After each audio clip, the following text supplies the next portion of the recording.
बात करेंगे दंतेवाड़ा ब्लास्ट की। इससे जुड़ी एक बड़ी जानकारी सामने आ रही है। अरनपुर आईडी ब्लास्ट से जुड़ी ये जानकारी, जिसमें आईडी ब्लास्ट के मामले में 7 माओवादी गिरफ्तार हुए हैं। 3 नाबालिग समेत 7 नक्सली गिरफ्तार किए गए हैं। 26 अप्रैल को आईडी ब्लास्ट में डीआरजी के 10 जवान शहीद हो गए थे।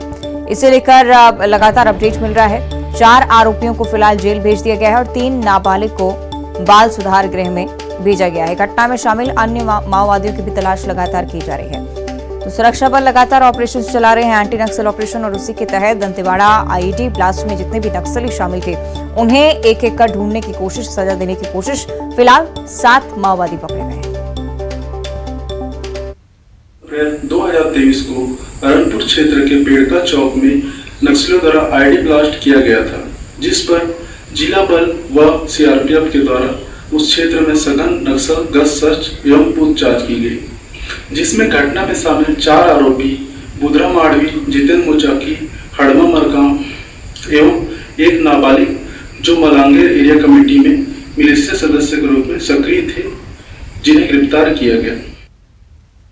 आगे बढ़ते हैं धमतरी से अगली बड़ी खबर, जहां बनरौद के पास दंतेल हाथियों का झुंड जा पहुंचा है। धान की फसल को लगातार हाथी नुकसान पहुंचा रहे हैं। आसपास के 6 गांवों को इसके लिए अलर्ट किया गया है।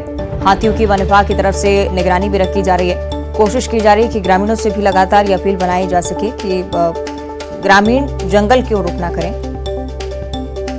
सही, अभिषेक ज्यादा हमें जानकारी देंगे। अभिषेक, क्या स्थिति फिलहाल इस क्षेत्र को लेकर और वन विभाग की तरफ से अभी क्या कुछ किया जा रहा है? जी, जिला मुख्यालय से करीब 20 किलोमीटर दूर एक केरेगांव रेंज का इलाका है। बनरौद और बनबगौद के बीच 3 हाथियों का दोपहर जो हाथियों उनका झुंड देखा गया है और आसपास के गांवों की जो फसल है उसको हाथियों ने काफी ज्यादा नुकसान पहुंचाया। धान की फसल अभी है, उसे हाथी लगातार खाने के लिए गांव की तरफ बढ़ रहे हैं। वन विभाग की टीम निगरानी कर रही है और साथ ही साथ फसलों को हाथियों से बचाया जा सके, इसके लिए मशालों और आग जलाकर या पटाखे फोड़कर उन्हें दूर रखने की कोशिश की जा रही है। लेकिन वन विभाग की कोशिशें एक दायरे में रहती, हाथियों से फसलों को बचाया अभी तक नहीं जा सका और पूरे जिले में बड़े पैमाने पर हाथी फसलों को लगातार नुकसान पहुंचा रहे हैं। ठीक है, बहुत शुक्रिया आपका अभिषेक इस जानकारी के लिए। आगे बढ़ते हैं अंबिकापुर से अगली बड़ी खबर, जहां तेज रफ्तार बाइक पुलिया से टकरा गई और इस हादसे में 2 युवकों की मौके पर ही मौत हो गई। शादी समारोह से बाइक सवार लौट रहे थे। सीतापुर थाना क्षेत्र के केरजू का ये पूरा मामला है। तो हादसे में घटनास्थल पर ही दोनों युवकों ने दम तोड़ दिया। शादी समारोह से दोनों बाइक सवार वापस आ रहे थे। अंबिकापुर में घटना हुई। सीतापुर थाना क्षेत्र के केरजू का ये पूरा मामला है। तो तेज रफ्तार बाइक पुलिया से टकरा गई। किस वजह से पूरा हादसा हुआ अभी तक इसकी पुष्टि नहीं, हालांकि अनियंत्रित होना बाइक का सबसे पहले पाया गया और दोनों युवकों ने घटनास्थल पर ही दम तोड़ दिया।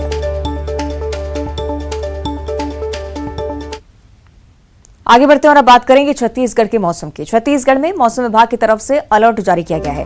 बस्तर संभाग के लिए अलर्ट जारी हुआ है। बस्तर के सभी जिलों में बारिश को लेकर अलर्ट। गरज चमक के साथ हल्की बारिश के आसार अब नजर आ रहे हैं।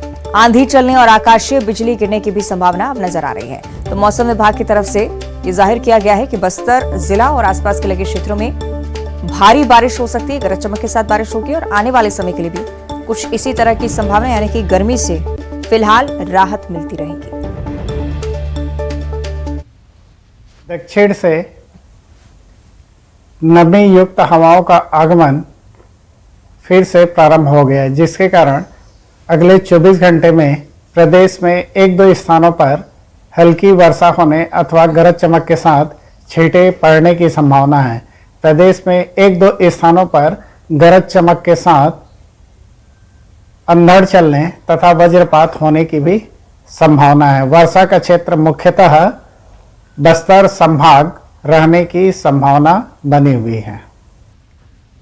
और इधर शंकराचार्य स्वामी अभिमुक्तेश्वरानंद सरस्वती कवर्धा के 2 दिवसीय प्रवास पर हैं और इस दौरान वो धर्म सभा कार्यक्रम में भी शामिल हुए। धर्मांतरण पर कहा कि धार्मिक वजह से धर्मांतरण नहीं हो रहा है, बल्कि राजनीतिक कारणों से धर्मांतरण हो रहा है। इसके कारण सबसे ज्यादा पीड़ा राजनीतिक दलों को ही होती है। वोट के लिए सब किया जा रहा है। धर्मनिरपेक्ष पार्टी का दावा करने वाले राजनीतिक दल धार्मिक मुद्दा बनाते हैं। चुनाव में लाभ लेने के लिए सब किया जाता है। बजरंग दल को बैन करने के मामले पर भी उन्होंने कहा कि कोई संस्था को बैन करना सही नहीं है। किसी व्यक्ति ने कुछ गलत किया है तो उसके खिलाफ कार्रवाई होनी चाहिए।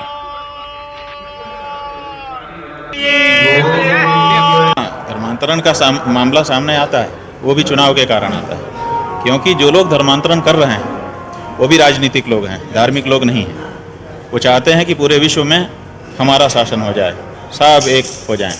और जो लोग उसका विरोध कर रहे हैं वो लोग भी धार्मिक नहीं है, वो लोग भी राजनीतिक हैं। आप देखिए, धर्माचार्य धर्मांतरण का कम विरोध करते हैं, राजनीतिक दल धर्मांतरण का ज़्यादा विरोध करते हैं। क्यों भैया, आप तो राजनीतिक हो, आपको किस बात की बड़ी पीड़ा हो रही है? तो असल में पीड़ा नहीं है, असल में धर्मांतरण का हम विरोध करेंगे तो हिंदू हमारे पक्ष में वोट करेगा। और इधर दुर्ग में धर्मांतरण के शक में रविवार को जमकर बवाल हुआ। हिंदुवादी संगठनों को यह खबर लगी थी कि दुर्ग के विश्वदीप इंग्लिश मीडियम स्कूल में बड़ी संख्या में बच्चों को रखकर यहां ईसाई धर्म की शिक्षा दी जा रही है और उन्हें धर्मांतरण के लिए प्रेरित किया जा रहा है। जानकारी मिलते ही स्कूल परिसर सभी लोग पहुंच गए, जमकर हंगामा किया। हिंदुवादी संगठनों के विरोध प्रदर्शन को देखते हुए एक और जहां बड़ी संख्या में पुलिस बल की तैनाती देखने को मिली, तो वहीं प्रशासनिक अधिकारियों को सूचित किया गया, मौके पर बुलाया गया और उसके बाद प्रदर्शनकारी को समझा बुझाकर मामला शांत कराया। चलिए बोलिए जब तक कि मीडिया साथ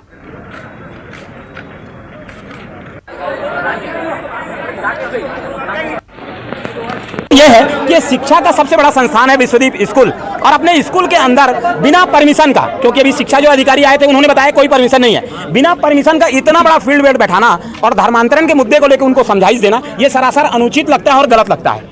ये किनके देखरेख में हो रहा है ये समझ में नहीं आ रहा है। प्रशासन के द्वारा भी ये बोला जा रहा है कि ज्यादा लोगों को नहीं जाने देंगे, मीडिया को भी नहीं जाने देंगे, इनको नहीं जाने देंगे, तो हमको इसमें ऐसा लग रहा है कहीं ना कहीं लिपापोती हो रही है, बड़ा खेल हो रहा है इसमें। आगे बढ़ते हैं, कोरबा से अगली बड़ी खबर है, जहां जिले में 15 मई तक कई इलाकों में 6 घंटे तक बिजली गुल रहेगी।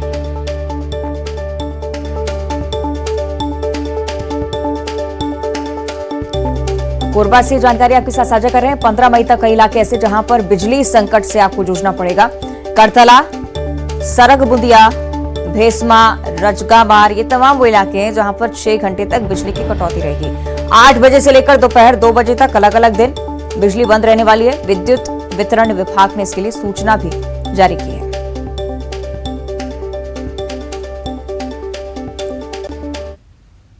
आगे बढ़ते हैं, बलौदाबाजार से अगली बड़ी खबर, जहां आईपीएल में सट्टेबाजी पर पुलिस ने एक बड़ी कार्रवाई की है। भाटापारा पुलिस की तरफ से सट्टेबाजों को पकड़ा गया, सट्टा खिलाने के आरोप में गिरफ्तार किए गए हैं। लगातार सट्टेबाजी की शिकायतें मिल रही हैं। भाटापारा थाने ने कार्रवाई की और लगातार इसी तरह से कार्रवाई बलौदाबाजार में और छत्तीसगढ़ के अलग अलग क्षेत्रों में सट्टेबाजी के खिलाफ देखने को मिल रही है।